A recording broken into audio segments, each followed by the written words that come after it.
Come with me to a magical place where being labeled the pork queen is a compliment, where being nice is just a way of life, and where all leaders of the free world must pass through.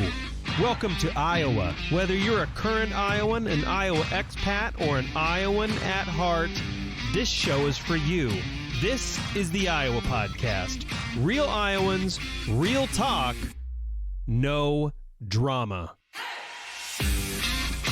Every year, 4th of July time comes, and Yankee Doodle Pops is a big flipping deal here in Iowa. Really? Right out the gate, and we're already having a good time. Joining me is Maestro Joseph Giunta, the music director and conductor of the Des Moines Symphony.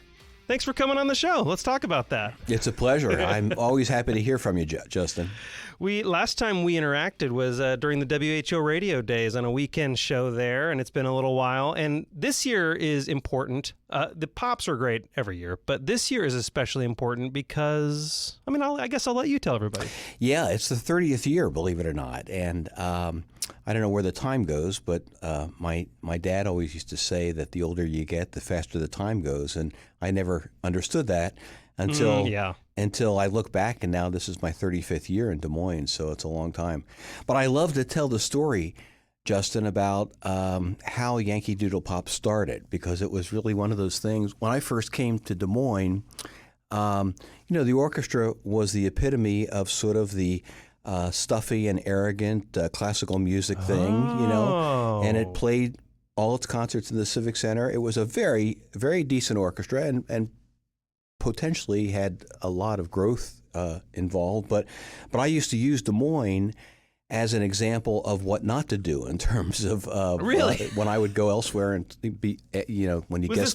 Was this before you came here? Before I came, yeah. So you were kind of saying Des Moines what not to do, and then you ended up coming here. Yeah, because I was, remember, the music director in Waterloo for 10 years before this. So I always looked at Des Moines and thought, boy, there's so much potential there, but there for some reason it just wasn't getting enough sea legs, And the Civic Center had opened in 1979, so they had this beautiful new hall to play in and whatnot, and there were just a lot of things that that I thought needed to be improved. But anyway, I was guest conducting the Minnesota Orchestra, and this would have been 1979.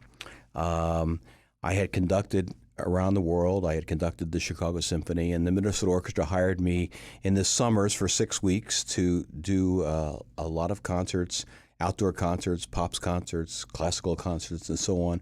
We started Summerfest up there, which was the only classical music festival that was in the hall that the orchestra plays in. Mm-hmm. You had PV Plaza outside where there was lots of food and same fun. location they're in now? Same location. Yeah, okay. Yeah, just renovated, obviously. 1111 Nicollet Mall, right downtown.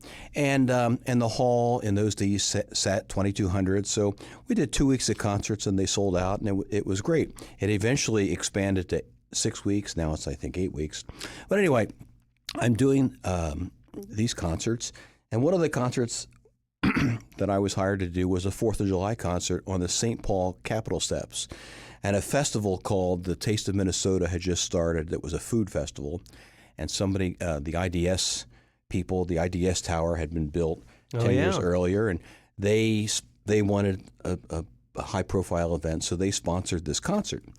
So we played on the St. Paul Capitol steps, 4th of July, 5 o'clock in the afternoon, and it was the first Midwest event that had ever happened like that. And really? First, wow. First one. And president of the board, 3 or 4 days earlier, came to me. Dick Cizik, his name was, a very good friend. And Dick said, look, I don't know how many people are going to show up to this thing, but he said, you've put together a great program, and I think it's going to be great for us and great for IDS and so on. It's terrific. Well, the day of the concert, I was living in South Minneapolis by Lake Harriet in one of the homes that the orchestra got me. And I got a call, and they said, look, that we're supposed to pick you up at 3 o'clock for a 5 o'clock concert. Well, we're going to move that up to 1 o'clock because already there's at least 15,000 people on the lawn. Oh, my word. And by the time I got there, there were over 100,000 people at this concert. Wow. Now, I want to paint the picture. You had the beautiful Capitol, much like we have here in Des Moines that I'm looking at right now. And then you had that big, beautiful area that looked sort of like Central Park. Then Highway 94 south of that runs east and west between St. Paul and Minneapolis. Then the knoll and the cathedral on the top of the knoll. Justin, there were people that were south of 94 on that knoll. That's how many people were there. And I was, off stage talking to the stage manager, very nervous, very young, very green. And I said 2 minutes before I walked out, I've never conducted for this many people, and I'm nervous, and I don't know what to say. Yeah. And he said, Bob Gubbins, his name was, he said, how about just Happy 4th of July and turn around and start the program. And that's what I did. And afterwards, it was a big success. And I said to my friends up there that if I ever had the privilege of conducting an orchestra that didn't have a 4th of July celebration, I was going to start one. Now, you got to remember that what we do is primarily classical music. And the guy that started the Pops thing was Arthur Fiedler in this country, and the Boston Pops. He was the most famous conductor, and he's the one that started all the outdoor concerts on the Esplanade, and they're still going on today with the Boston Pops. And it was so important when I came to Des Moines that I get this orchestra out of the Civic Center so that every single person on the streets of Des Moines knew that Des Moines had an orchestra and knew that it was a darn good one. That was really important to me.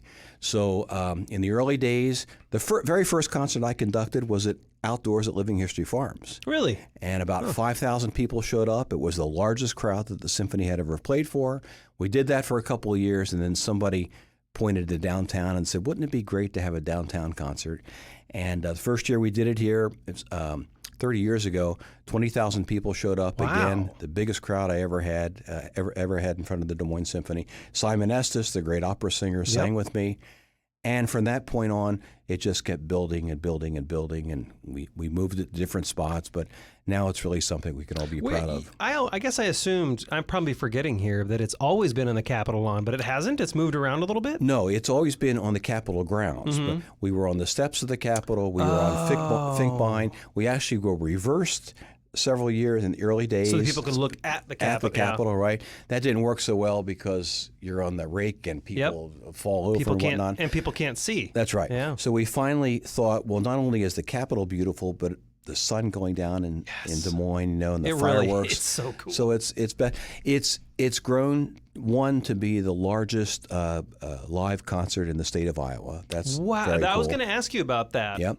And two, I think next to the Boston Pops on the Esplanade and the National Mall in Washington with the National Symphony, we think it's the third largest 4th of July celebration in the country. So for Iowans who haven't been, it's like what's that 30 seconds? Someone's like, they're brand new in Iowa. You tell them about the Pops. They're like, I don't even know what that is. Yeah. I don't even know I don't know why I should care about that. Just for people who don't have context, what is it? Yeah, it's a patriotic concert. Everything that you would expect to be played at a patriotic concert, we do. We have some fantastic guest artists. I've worked with Broadway stars, opera stars along the way, pop stars. And this year we happen to have Hugh Panaro, who's sang over 3,000 Phantoms and Phantom of the Opera. He was Phantom, I believe, right? Yeah, he was. Yeah, he was. He's a terrific guy. Has been here several times before.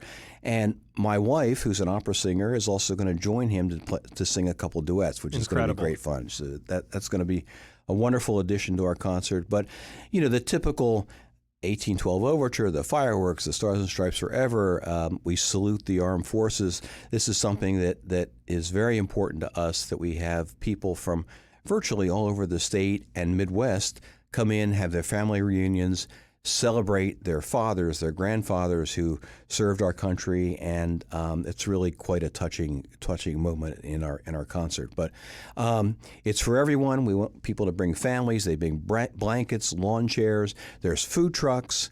And yes, indeed, there's a lot of traffic, and it's especially challenging this year is that all these street closings that are down here now, and because of that, there's no DART service, DART shuttle to and from the concert. So There is no dart service to and from the concert? Not this year because because of all the because all the road constructions and everything. Oh man! So come early. Come early. Be patient, and just know that it's going to be worth it, and you'll just have a ton of fun.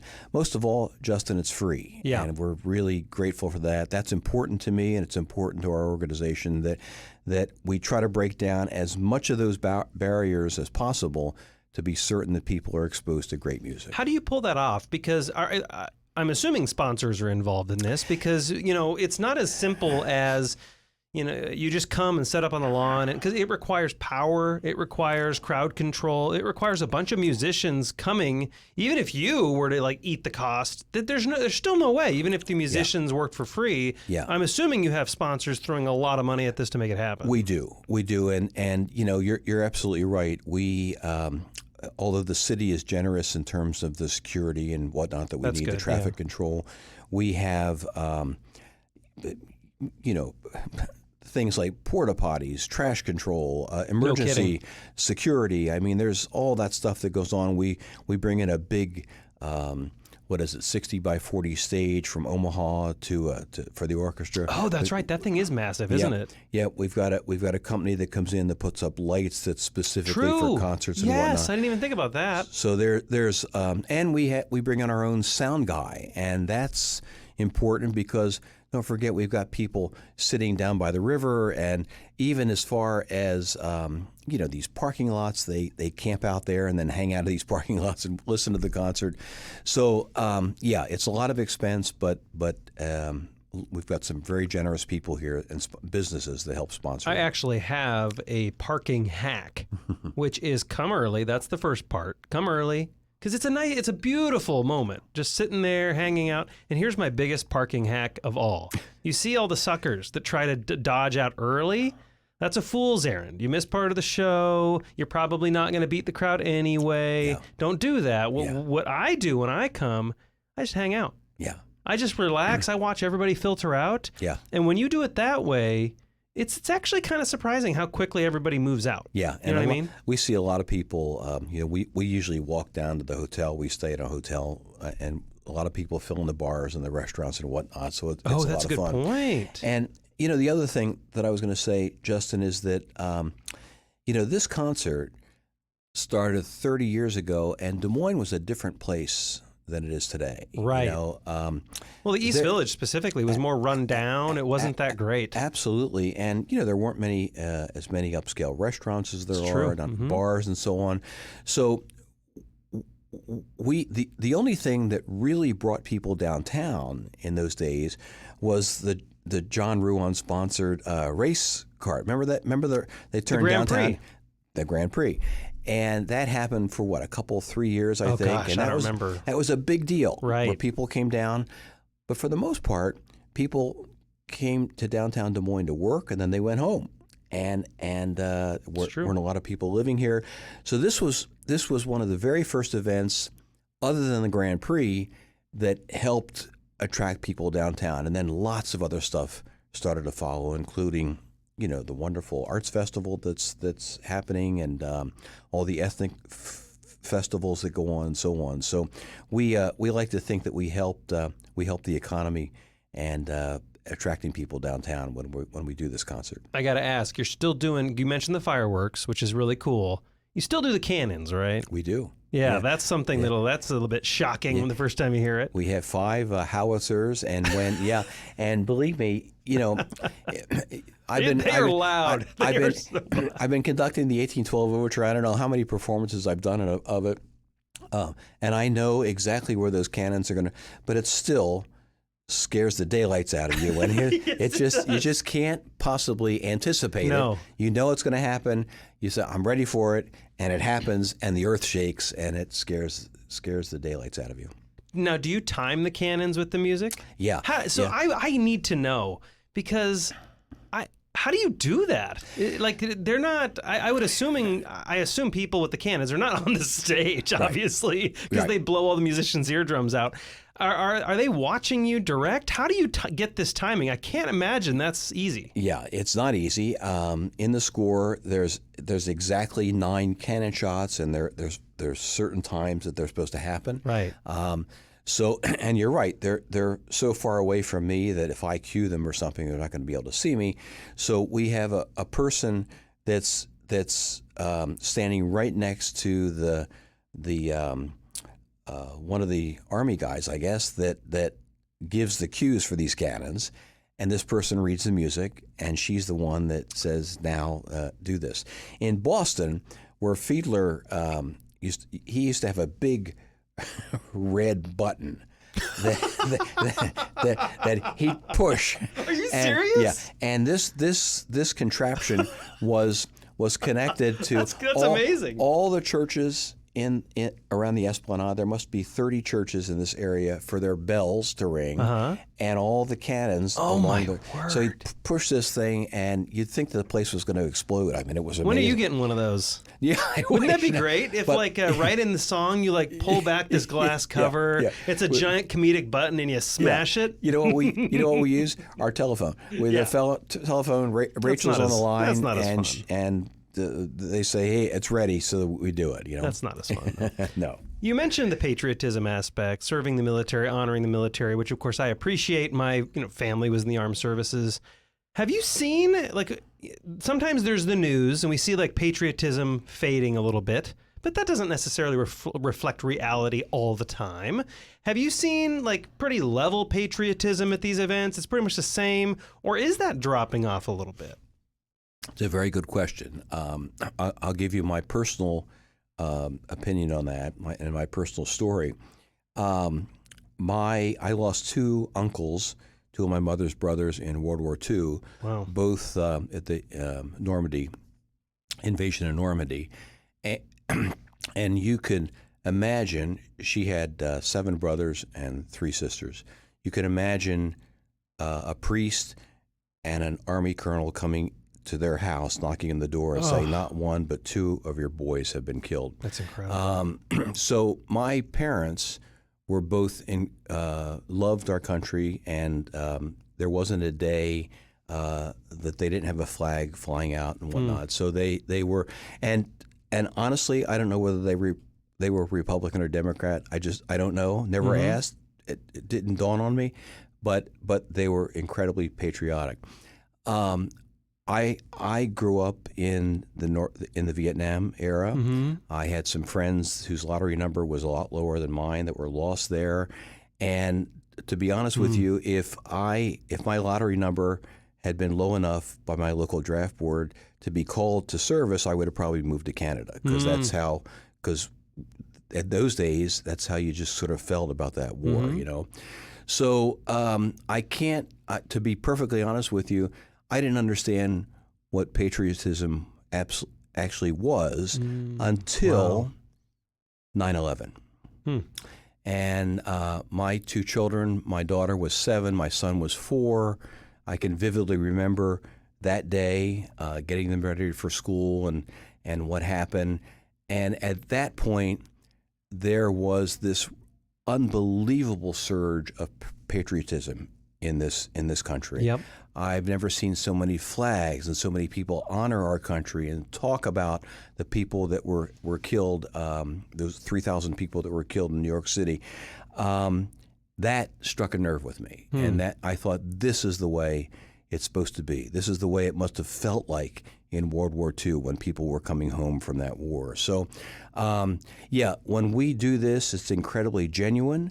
And it's very important to us that we do it the right way, and we don't carry it on our sleeve. We just are very genuine about it, and very respectful of people that served in our country, lost their lives. The families that come love it, and when we play the Armed Forces Salute, and we ask people that have served to stand, the audience just goes crazy. It's incredibly well done. I've been, like I've said, I've been there since I was a kid, I'm pretty sure. and it's incredibly well done, incredibly respectful. Thank you. Does give you that sense of pride and honor back. Thank you. And at least me and my family, we deeply appreciate everything you do. Yeah, thank you. You mentioned earlier, I want to go back to this because it's interesting. You mentioned maybe the Des Moines Symphony was a little bit stuffy and arrogant a long time ago. Sometimes symphony music or orchestra music is a bit intimidating for people that aren't sure. They're not sure what's going on. They look at you waving your hands and you're like, some people who have maybe a little bit of tempo are like, that doesn't seem right. Like, what is going on? How can people who have zero experience with the symphony, how can they enjoy it? What are they supposed to look for? Can you give them some sense of certainty and clarity when they come to a concert? Yeah, there's a couple misnomers out there that people feel we hear, well, I don't know anything about music, and I don't know how to appreciate it and whatnot. And my answer to those sorts of thoughts is that my analogy to sports, because I love sports, as you know, and so you can go to a basketball game and you can watch a basketball game and not know anything about it. And you can applaud you have a fan, be a fan, and who's ever going to win or lose, you applaud for them, and that's all good. But the more you know about the game, the more you know about what a layup is and what a steal, the more you're going to appreciate it. And that's exactly the way it is about music. The composers, the great composers, Bach, Mozart, Tchaikovsky, Brahms, Mahler, Beethoven, they would be appalled at the fact that we were playing music that wasn't for the masses, because they composed this music for the masses, for everyone, because there was no commercial music, there was no popular music. This was it. This was it. This is what they did. This was Beyonce. This is exactly. So when Beethoven conducted a concert of his Fifth Symphony, that was, like you said, Taylor Swift. There we go. And so I tell people all the time, go to the concert. It doesn't matter what you wear. It doesn't matter. You're gonna be there for a couple of hours. There's gonna be a 20-minute intermission. Let the music wash over you and take in as much as you want. And that's really the first step. We've done a lot of things in this country to keep people away from classical music, because the people that know something about classical music kind of like to be a little arrogant about it. To hold that over everybody else. Did you hear that? Or did you hear that? And that's not the way it's supposed to be. The cello in bar 4 was just sublime. Exactly. Yeah. And that's the kind of stuff that we try to stay away from. So we want this. We always remind people this is something for everyone.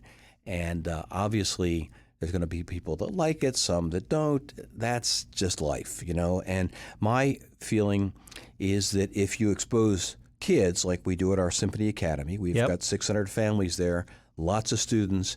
If we expose kids at a young age, they're apt to be more appreciative. They sort of understand it a little bit more and are willing to take a chance at it. So that's sort of my 101 speech on that. And you do a great job because I've been to many, many concerts, and you do a really good job of, I don't know how to say this, but speaking to people who know a lot about music, as my family does. I grew up with music. I know a lot about it. I can read music. I played piano. I can sing. I play drums. I know music. So you do a very, very good job speaking to musicians who appreciate it, but then you also kind of do this zoom in, zoom out, zoom in, zoom out thing, where you zoom in, you talk about stuff that maybe a musician would appreciate, and then you widen and go general context. And you don't say, for the people who don't know what I'm talking about, you don't do that. You just kind of touch on both audiences simultaneously in the in-betweens, when you're talking about things. Yeah, one of my teachers was Leonard Bernstein, and he was the best at that. I mean, he was a teacher and educator at heart, and he always told me that, an orchestra, one of these days, my orchestra will be my blank canvas. In my lessons, he used to have a big blank artist pad on a tripod that overlooked Central Park, and every once in a while he would take a pencil and he would stop me in my lesson. He would write a couple notes on a staff or something, and he'd say, "This is ground zero. This is where it all starts." And he said, "This is an artist's creation, And when you stand in front of an orchestra, you've got all these people, all these heartbeats, and at the end of 3 or 4 hours, you want all those heartbeats to beat as one. And that's really what makes great music. Now, in terms of the audience, people come to concerts to hear the music. No one wants to hear somebody lecturing about music. We do plenty of that. Before concerts, we've got social media, all this stuff. If they want to hear about the Beethoven 7th Symphony or read about it, there's plenty of stuff on social media that you can do read about it, yeah. But what I do, I always try, we have program notes and whatnot, but what I try to do is put myself into a first-time concert goer's place and say, this is what excites me about this particular piece. And I try to use the orchestra, which is basically my think tank, try to use them as examples, playing short examples. This is what excites me, listening to this and listening to this measure and listening to that. And as you say, you sort of zoom in on a couple areas that are significant, and then you zoom out and you say, now the big picture here is that the heart and soul of this piece is this second movement, and here's why. And you give people kind of a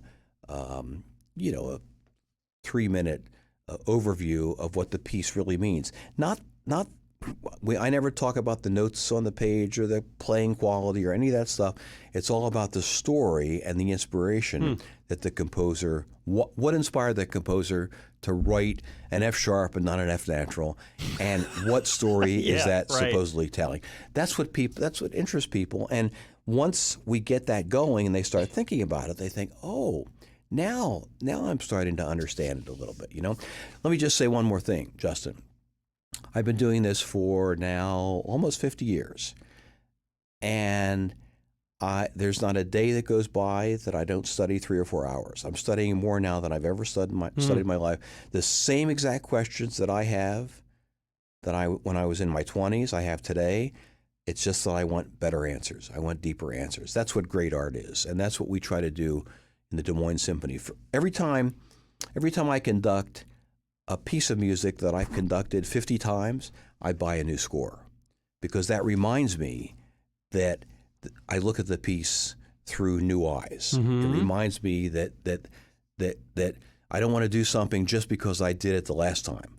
I want to justify what I'm doing it again. And I think musicians relate to that, and they always want to strive to do better, and audiences can feel that. There's a certain amount of magic that an audience gives to us performers. And if we know that you can feel it. Backstage, there's an intercom system at the Civic Center that I can turn on, and about 10 minutes before a concert, I can tell what kind of audience it is. Yeah. I can tell if they're excited, enthused, tired, don't want to be there. You get all that vibe through the intercom, and that perpetuates the kind of enthusiasm and excitement that happens on stage. So that's why we do what we do. I'm glad you talk about the academy, because you talked about education, you talk about the academy, and then to like non-musicians or people who haven't been in music class as a kid. You talk about magic, feel, you talk about sensing the audience. All this kind of sounds crazy, you know what I mean? But this reminds me of a conversation I just had maybe, I want to say last week, 2 weeks ago at Whole Foods. I was going shopping, and I met a person who just had this dry, very deep wit. And I just said, this is this weird thing I do to people. I said, you're a musician. He's like, no, I'm not. I said, I know you are. And I said, I would bet anything you took music class when you were a kid, just because you have this musician sense of wit about you. And he's like, that's weird. Yeah, that's totally true. And we got into music education and why that changes someone's neurology. And it actually makes people more empathetic, more creative. You talk about your ability and the other musicians' ability to get outside themselves, be more empathetic, and think, well, what a first-time person really want to know? Magic and this thing you can't put your thumb on, right? Only recently, I would say maybe in the last 20 years, we're starting to finally get research that shows just how important music education is in brain development for kids. Just our last couple minutes, is that kind of what the Academy is trying to do, to bring that creativity to our community? And because we're going to need that, especially as AI can do pattern recognition. What we're going to need is creators in the workforce. Yeah, the Academy serves exactly that purpose, that we want to enhance what's going on in the region. There's some fantastic music teachers here. Unfortunately, the school systems continue to cut music programs. Yep, so it's true. This was really the impetus for starting the Academy 20 years ago. But we try to have a safe place, a great environment, and wonderful teachers and mentors that, whether it's one-on-one in a private classroom, whether it's with a youth orchestra that I conduct that's 70 young musicians, we really try to create an environment where they can learn and express themselves and take advantage of everything that music teaches us, the creative part of it. Being aware that you're part of a team, that if you don't prepare somebody else, you're affecting somebody else, that you're going to show up on time, that there's going to be demands on your schedule. You've got to prepare for certain things. These are all what I would consider life skills that music teaches us. That's the practical side of it, let alone the creative side, that somebody can, a mathematician can look at 2 and 2 like that and add it. A musician always questions why it's like that. There's always something. There's always some other way to look at it. It's so true. I love Why are we even solving this problem to begin with? Yeah, exactly. I love to tell the story to kids, especially, that when they go into an art museum, they might, you have a great advantage of walking through and seeing many different paintings, but maybe one catches your attention, and it's for some reason it attracts your attention, and then maybe a day or two later, a week later, you go back. Now this time, that painting has an impression on your brain. Your memory is saying, I remember what this looks like. And then you go, and maybe the light is different, it's a different day, you bring a different mood or whatever. You look at the same painting, and you see something different. That's great art. And that's exactly what we try to teach these kids, that there's no one right way to do things. But if you're going to do something different that's not on the page, you better darn side justify it. You better have some logic behind it and say, you can't just say, it's how I feel. That's not good enough. You have to justify it and then say, I think, go one step farther, I think if the composer was sitting right here, he or she would be thrilled with this interpretation.